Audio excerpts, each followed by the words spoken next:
John, thank you. Tonight, 10 on Your Side follows up on a Chesapeake house fire. The man considered a good Samaritan wants to set the record straight. Investigators say it's not possible he heard the victim, Brian Riddick, screaming inside.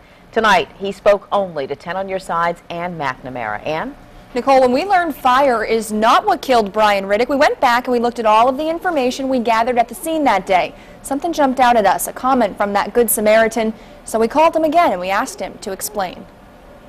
The whole house is smoked up all the way around. These pictures of a burning home on West Bugle Drive came from the cell phone of Michael Ward. I looked up and saw smoke. You may remember the day of the fire, Ward told 10 on Your Side he tried to rescue a man trapped inside the single-story home. Yeah, I'm going to read you something you said to us. You said, I heard the guy clearly screaming. I feel guilty, man. I mean, I heard a guy clearly screaming. But when firefighters found 37-year-old Brian Riddick in the bathroom, he was already dead. Not from the fire, from blunt force trauma, meaning Riddick couldn't possibly have yelled for help. Do you know what Mr. Riddick died from, the cause of death?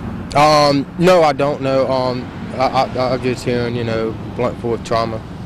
So apparently he was killed before. That's why the investigators said there was no way I could have heard him. Ward stands by his story. He heard screaming, and he explains how that's possible. The person that I basically heard was the other police officer that was in the house through the front door. But I wasn't in the house at the time. Ward says he was at the back of the house trying to help the man escape by smashing windows with a wooden 2x4. Now, I'm going to read you something else you said. You said, I jumped the fence and grabbed a 2x4 out of my truck, and jumped the fence, started busting windows out. And I heard people inside screaming. No, I got out of my truck. There was a 2x4 by the pool in the sand.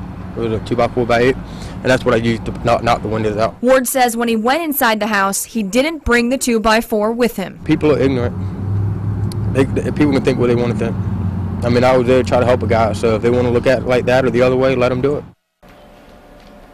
Police have identified a person of interest, but they won't say who it is. Court documents show police are looking at text messages from a cell phone, so we called that number today. The man who answered would not give his name. He said he was a friend of the victim, and then he hung up on me. We will continue to stay up on the story and bring you any updates at wavy.com. For now, I'm Ann McNamara, 10 on Your Side.